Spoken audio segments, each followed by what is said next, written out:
All right, man, we back. Goodfellas Sports TV. We're going to talk about the NBA all defensive team, first and second team. But first, Chauncey Billups, my former player from my favorite team, Detroit Pistons, is now a coaching candidate for the Indiana Pacers. Let's talk about that first. Then we get to the all defensive teams for 2020. Excuse me. And make sure you check out the NBA Talk playlist.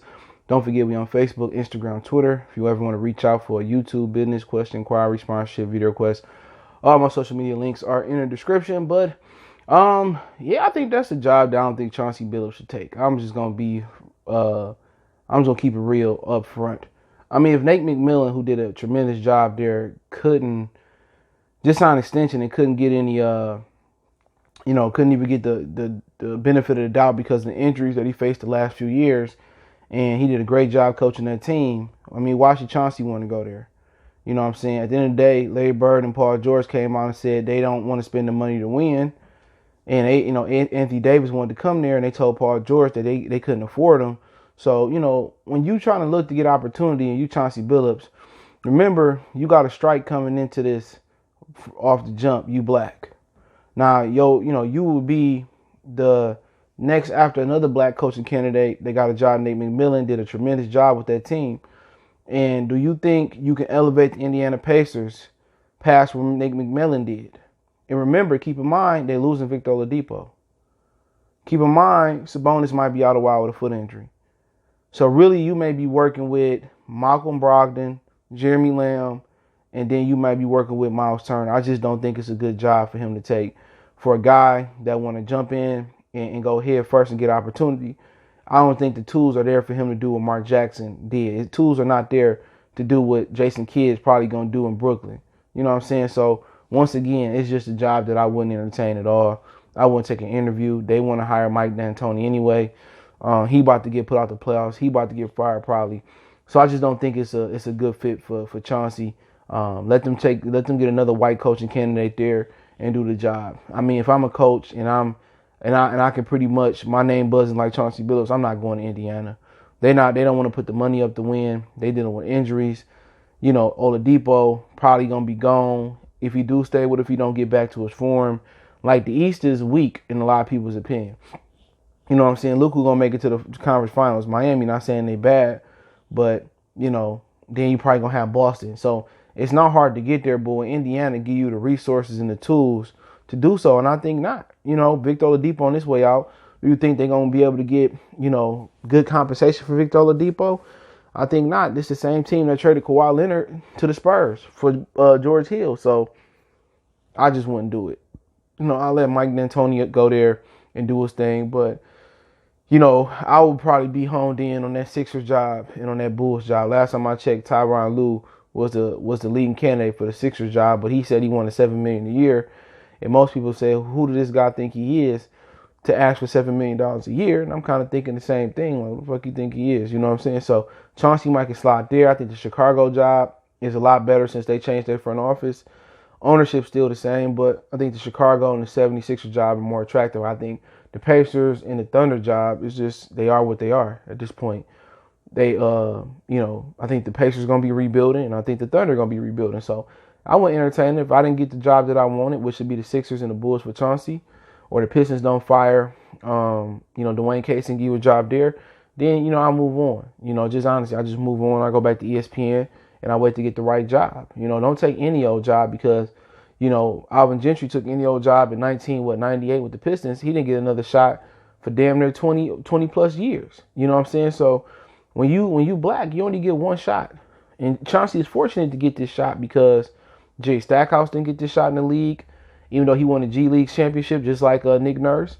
Patrick Ewing sat on the end of the bench for years, didn't get this shot. Who else we have? Penny Hardaway didn't get the shot. And there's one more. Juwan Howard sat on the end of the bench and didn't get a shot. So you got to remember that. So, don't sit here and take any old job. Make sure you take the right job. And also the Pelicans job, I would consider taking that job if I'm Chauncey Billups.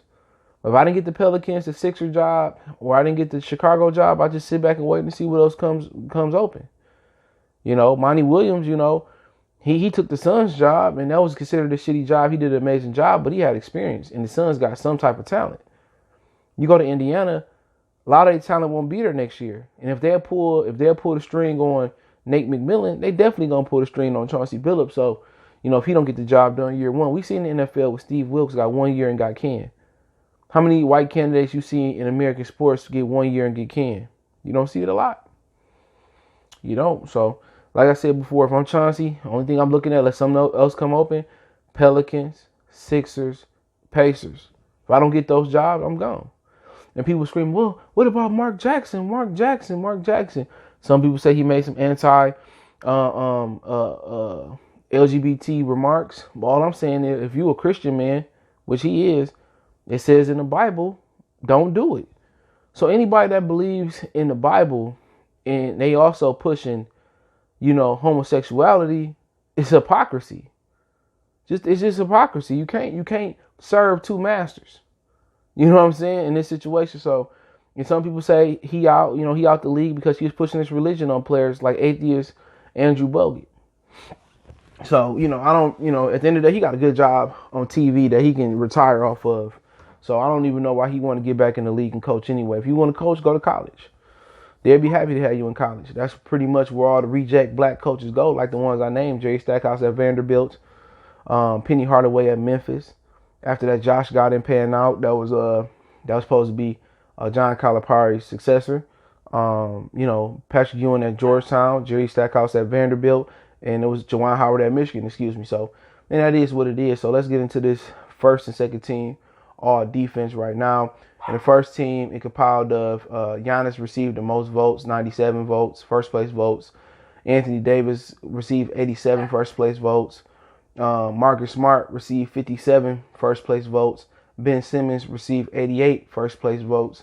And Rudy Gobert received 85. So you got Gobert, Giannis, Davis, Anthony Davis, Marcus Smart, and Ben Simmons. And I can't argue with that. Ben Simmons and Marcus Smart definitely deserve consideration. They dogs. Ben Simmons, that's what everybody talking about. Ben Simmons can't shoot, but he do everything else. He rebound, he facilitate, he lock down on defense. You ain't got to become a great 3-point shooter. All Ben Simmons got to do is figure out how to get a little floater in the mid-range jumper. It's going to same thing for Giannis. Giannis, people talk about, well, LeBron should be MVP. Negroes, do y'all know it's the regular season MVP? Right? And also, Giannis is better on defense. So Giannis is the more complete player. People want to ignore defense like it don't count. It do. You can't be the MVP if you ain't a great defender. And that's why I don't understand how they gave it to James Harden based on offense. That's what the NBA want to push is offense. Steve Nash shouldn't have been MVP neither. What about your defense? LeBron James ain't no MVP. He got another MVP in defensive first team candidate in Anthony Davis. Anthony Davis leads the team in damn near every category. So how is he the MVP? Who on the Bucks is close to Anthony Davis? None of them. So people kill me with that. Oh, look what Giannis doing in the playoffs, and it is what it is. There's plenty of times that Peyton Manning won them MVP based off a regular season and win the playoffs and choke. That's the hypocrisy there. Rudy Gobert, he gonna be there. He the best defensive guy. Only guy at center. The only guy that's gonna rival him that I can think of right now is probably gonna be Clint Capella. Now these dudes don't play defense and offense no more. And Joel Embiid is the only ones. Other Karl Anthony Towns, obviously Anthony Davis, but they consider him a forward. Karl Anthony Towns, DeAndre Ayton, these dudes can score, can't play defense. So that's kind of the issue there, man. But I love the first team all defense, man. But can you make a case for Kawhi? I mean, you can, but then again, who you gonna pull out? Most of these dudes play more games than Kawhi, didn't do load management either. So you can make a case for Kawhi, but Kawhi been Defensive Player of the Year twice. I didn't know that until I looked at it the other day. I just been so long. So I can't, man. Marcus Smart deserves his flowers. He do all the dirty work. Marcus Smart would have made a great Piston, in Bad Boys, or he would have made a great Piston for the going to work. So, and I hate the Celtics, but Marcus Smart would have made an excellent Piston. He's one of the very few proud throwback fighters in the throwback ball players in the league. He could play on my team any day. He could be in my foxhole any day, bro. Second defensive team kind of shocking here. Brook Lopez, you know what I'm saying? He made it. He got 3 first team votes, 61 second team votes, second team votes. So Brook Lopez, that was a shocker. I guess Joel Embiid didn't do good this year or didn't play enough games, so I don't really know what it was with him. But That's kind of shocker to me that Brook Lopez made it. But he was, defending the paint for Milwaukee, and they was one of the better defensive teams in the regular season. Kawhi Leonard, he received 33 first place votes. Excuse me. Anybody, I mean, he wasn't even close to being first team. So even though he wanted the premier perimeter and just all around defenders, he received 62 first place votes, and I'm not mad at it. Ben is a great defender. Marcus Smart, a great defender. Giannis, a great defender. Anthony Davis, a great defender at this point. And Rudy Gobert. So I'm not going to cry for Kawhi. Cry for Kawhi. That might be a T-shirt brand name. Bam, he received 7 first team votes, but 47 second team votes. So yeah, Bam, yeah, he deserved it. He deserved something. He didn't get most improved, but he controlled the paint for Miami. And as soon as they got rid of Hassan Whiteside, this kid took off. Really good coming out of Kentucky. Eric Bledsoe made it. He made 7 first team. He got 7 first team votes, 45 second place votes. So I guess Eric Bledsoe is a good defender. I don't really look at him like that, but I'm watching Milwaukee a lot, so it is what it is on that standpoint. And then Patrick Beverly, he rounds it out with 15 first place votes and 30 second place votes. So yeah, he definitely locked down, and he got to be somewhere on there. So that was your second team: Brook Lopez, Kawhi Leonard, Bam Adebayo, Eric Bledsoe, and Patrick Beverly. Other people that receive votes. Guards that receive votes: Chris Dunn, Kyle Lowry, Drew Holiday season, Chris Paul, Paul George, Jaylen Brown, Luka Doncic received 2 votes for the Defensive Player of the Year. That's fun. Oh man, James Harden received 2 votes. This is getting comical. Luka and Harden being there. Dante DiVincenzo from the Bucks received 2 votes. DeJounte Murray received 2 votes. Fred VanVleet received 2 votes. Avery Bradley, Damian Lillard, Chris Middleton, and Russell Westbrook received 1 vote apiece. Forwards that received a vote: PJ Tucker, he received 29 votes. He almost made it. Jimmy Butler, you could make a case that he made it too. He received 28 votes. Jason Tatum received 20. Spicy P, a.k.a. Pascal Siakam, received 10. LeBron James received 7 votes. Fuck out of here. Miles Turner received 5 votes. OG Anunoby, however you pronounce the name, received 2 votes. Aaron Baines, Jonathan Isaac, Kristaps Porzingis, and Thibault from the Pacers received 1 vote apiece. There's some jokers on that list. There's some real jokers on that list. I'm going to take straight up and down. LeBron, no. And Jonathan Isaac, I said his name. He good. And Kristaps Porzingis and Luka Doncic, man, get the hell out of here. And then other players receiving votes is Andre Drummond received 2. Joel Embiid received 11. Hassan Whiteside received 2.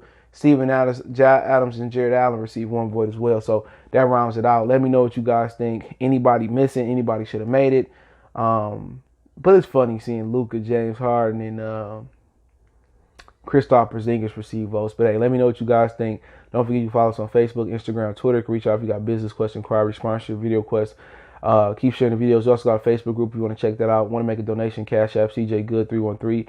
PayPal, link in the description. Appreciate the love, support. One time for the one time. Y'all know what the business is. Goodfellas Sports TV, we go.